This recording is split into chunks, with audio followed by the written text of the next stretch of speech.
Milos, are you feeling better than the last time? To some extent, yes. It's sort of just managed. I had a rough last 48 hours, but I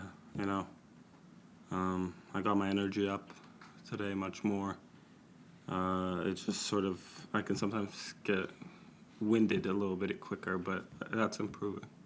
What were the rough parts in the last 48 hours? I had a bad fever. I didn't come here yesterday. I just slept pretty much all day. Everything was aching, like just sort of those kind of symptoms. And you seem to revive a bit in the fourth set today. I mean, you maybe had a bit of a lull in the third. Yeah, it was. Well, I was controlling things. I'm up a break in the third, and then he started playing a bit more aggressive. I became a little bit too passive. Then I sort of got that back on my own terms. I had sort of a little bit of a deja vu. Didn't hold right after I broke again, but I was able to get back on sort of and just close it out. So I have to be happy with that.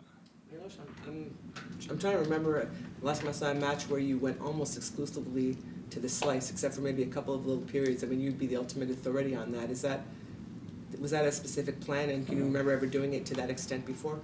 You're talking about slice On the backhand side. On the backhand side. You were two-hander? Yeah. The returns No, I think that's what got me in trouble. I think I got too comfortable with that, and then he sort of realized that if he sort of pushes me around a bit, which I allowed him to, there was that one point that led me down to get down I think 15-30 to 15-40 in that game that he broke me back after I broke at 2-1. There weren't even good slices; they were just fluffs in the middle. So it wasn't necessarily a great thing, but I was trying to keep him off balance, not give him the same thing too much, but I obviously gave him too many slices towards it. Except you got the first two sets following that strategy, though maybe he just...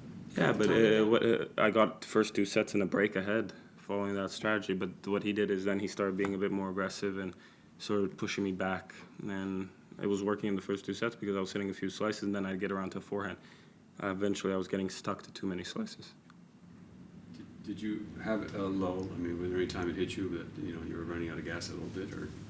No, I think that's also why I was trying to really push myself emotionally and with that good, like maybe over the top, just to not have that happen to me. It was more just a dip in sort of dictating. It wasn't a physical dip of any kind. Do you still have a fever, do you know?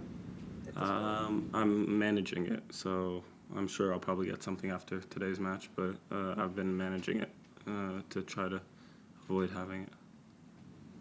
Bautista, the next one?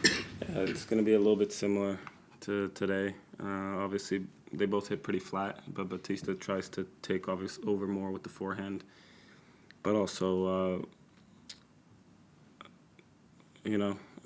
doesn't suck you in as much into his game. So I've been able to find the solutions for him a few times in the past before. It's going to be a match that I'm going to have to step up and try to dictate and take it on my terms. That's going to be the most important thing. What are you most pleased about in your game today? Just the attitude and the way I stuck through it. The game will always come if I give myself a chance with that.